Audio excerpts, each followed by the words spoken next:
কণীৰ সৰ্বোচ্চ পাইকাৰী মূল্য হ'ব লাগিব 5.5 টকা।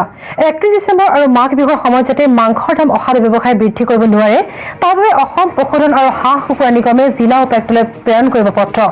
আজিৰ পৰা আৰম্ভ হৈছে হাঁহ কুকুৰা ছাগলী আৰু গাহৰি পালনৰ প্ৰশিক্ষণ শিবিৰ। 3 দিনীয়াকৈ চলিবলগীয়া এই শিবিৰৰ শুভাৰম্ভণি কৰে কৃষিমন্ত্ৰী অতুল বৰাই।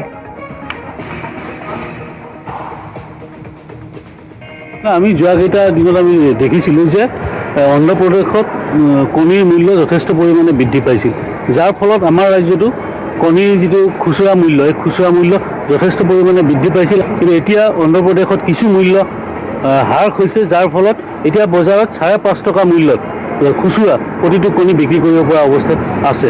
আৰু বজাৰত আমি যিহেতু অনুসন্ধান কৰি গম পাইছোঁ যে বিভিন্ন খুচুৰা বিক্ৰেতাই তেওঁলোকৰ নিজৰ ইচ্ছা অনুসৰি কণী বিক্ৰী কৰি আছে। এই সম্পৰ্কত আমি আজিয়ে কামৰূপ জিলাৰ আমাৰ যি উপায়ুক্ত বা বাকী জিলাৰ উপায়ুক্ত প্ৰশাসন আমি তেওঁলোকলৈ পত্ৰ লিখিম, যাতে প্ৰকৃত মূল্যত যাতে আমাৰ গ্ৰাহকসকলে কণী ক্ৰয় কৰিব পাৰে। আমি চিন্তা কৰিছোঁ যে কিদৰে আমি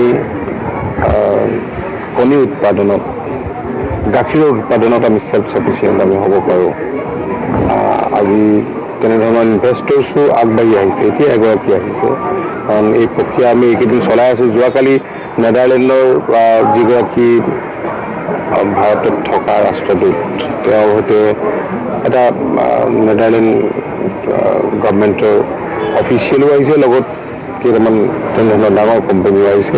তেওঁলোকো আগ্ৰহ প্ৰকাশ কৰিছে ইয়াত বিভিন্ন ছেক্টৰত ইনভেষ্ট কৰিব।